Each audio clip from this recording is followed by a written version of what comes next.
I'm Kenny Holmes and I'm the Regional Pre-Construction Director. So I've been with the business on and off for 13 years now. I'm Stuart McKinnon, I'm the Regional Operations Director and I've worked for Briggs & Forrester for 24 years. So I'm Martin Sheaf, I'm the Regional Commercial Director and I've been with the business 23 years. I'm Will Newman, the Regional Managing Director for Briggs & Forrester.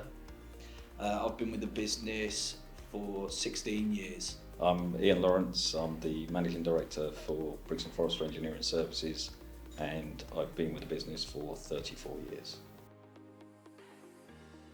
Back in 2004 I'd finished my A-levels and my mum was on at me about getting a job.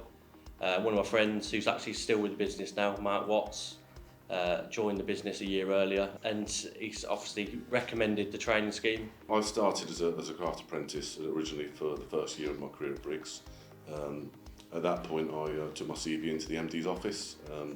He gave me a bit of his time, which was much appreciated, and I was then given an opportunity to look at being a student. Back in 2000, probably like most kids really, at school, didn't really know what to do, and funny enough, my dad worked within the business. He worked for Briggs & Forrester Electrical, my brother worked for Briggs & Forrester Living, and reluctantly, my dad heard of the vacancies and suggested that I give it a go. I became an apprentice actually through my granddad. I was 16 years old and I didn't really know what I wanted to do.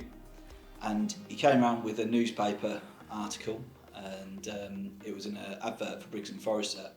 And he said, your uncle subcontracted for them once. So I actually just rang up, got an interview, and the rest is history.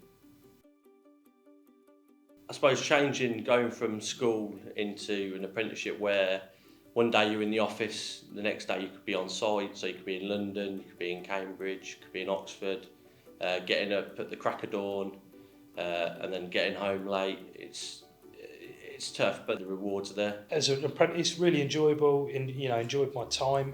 Where I was probably a little bit different is, we do rounds within each of the departments. That was the original plan, to do 6 months in each. I ended up doing, I think, a month in project management, and due to resource needs was in surveying, and I'd never went anywhere else thereafter. So literally pretty much 22 years in surveying. I think you get less for murder. So my experience when I first started as an apprentice wasn't actually the easiest.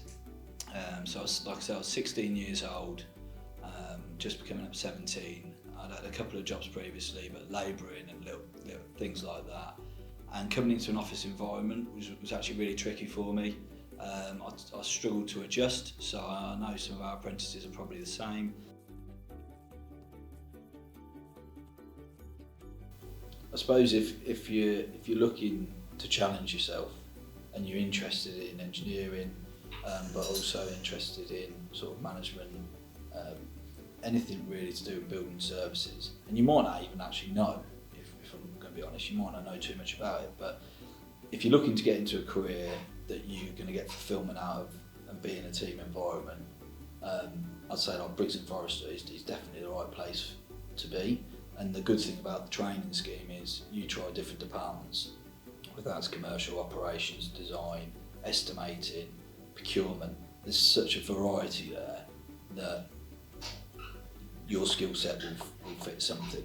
You've got 4 people, say pioneers of the training scheme, massive supporters of it, and you're going to get, in terms of the next generation, people coming into the business, big supporters of wanting to progress and to be the next management team in another 20 years time, and you'll be given all the opportunity and all the support to do it. When we joined, didn't really know what we wanted to do within the business, but the business gives you the options to go around each department and sort of try and understand what you like, what fits for you, and sort of it. So you've got given every opportunity to succeed and try new things and sort of adapt and sort of mould with yourself and the business.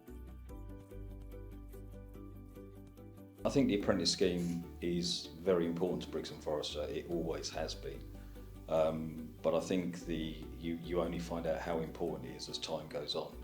As you see the quality of the candidates come through, the progression they're starting to do and the impact that they can have on the business. I think that just reinforces why it's so important to us. To see apprentices progress is very fulfilling, and I think it's very good for us, it's very good for the trainees as they come through. And it's not just a case that they are promoted just for the sake of being promoted, they are the best candidates for the job.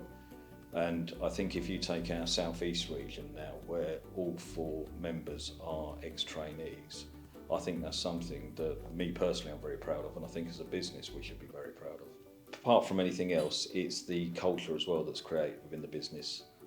It's not just the training, it's the environment, and I think we have a healthy mix of where the trainees, apprentices and ex-trainees play a big part in it, whether that's socially or whatever, and how we all mix together. And I think that creates a good working environment, not just for the trainees and the apprentices, I have to say, but I think for the other staff as well. I think it's a healthy way to operate. The apprentice scheme's got a lot to offer moving forward. You know, it's a pretty unique position to have a business like this where we've got a whole region managed by ex-trainees.